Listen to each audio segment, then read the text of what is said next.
ஏற்கனவே மாசு அதிகமா பாதிக்கக்கூடிய இடத்துல மீண்டும் ஒரு மின் அலகு திறக்கப்படுது. இதை நீங்க எப்படி பாக்குறீங்க?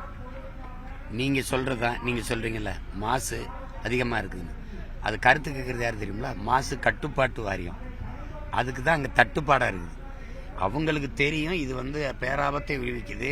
ஏற்கனவே உலர் சாம்பலால அந்த மக்கள் படுகிற அவதி, அந்த நிலம் எவ்வளவு நாசமாக்கப்பட்டிருக்குன்னு எல்லாருக்கும் தெரியும்.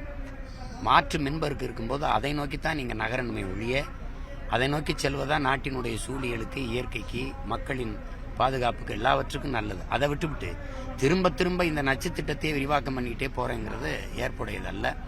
அது கருத்து கேட்புங்கிற பேர்ல அந்த கட்சிக்காரர்கள் கொஞ்சம் பேரை கூட்டிட்டு வந்துக்குங்க. அதுல யாராவது அப்பாவி மக்களை பாத்தீங்களா? யாராவது பெண்கள் கருத்து சொல்றாங்களா? அந்த அந்த அனல் மின் உற்பத்தி நிலையத்துக்கு அருகில குடியிருக்கிற மக்களின் கருத்து அங்க பதிவு செய்யப்படுதா? இல்ல. அப்படிங்கும்போது இது திட்டமிட்டு சும்மா ஒரு நாடகம் தான்.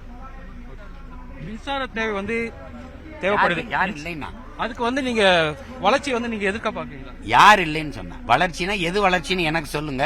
நீங்க சொல்ற வளர்ச்சி சரின்னா நான் வெளியேறிக்கிறேன். எது வளர்ச்சின்னு சொல்லுங்க. நான் பட்டினி கிடந்து செத்தா கட்டையில எரிக்கிறதா, எரிக்காம கரண்ட்ல எரிக்கிறதான வளர்ச்சி உங்களுக்கு? இல்ல சொல்லுங்க ஐயா, எதுன்னு சொல்லுங்க. நீங்க கார்ல போறவனை பத்தி கவலைப்படுறீங்க. நீங்க கார்ல போறவனுக்கும் சோறு போடுறவனை பத்தி நான் கவலைப்படுறேன்.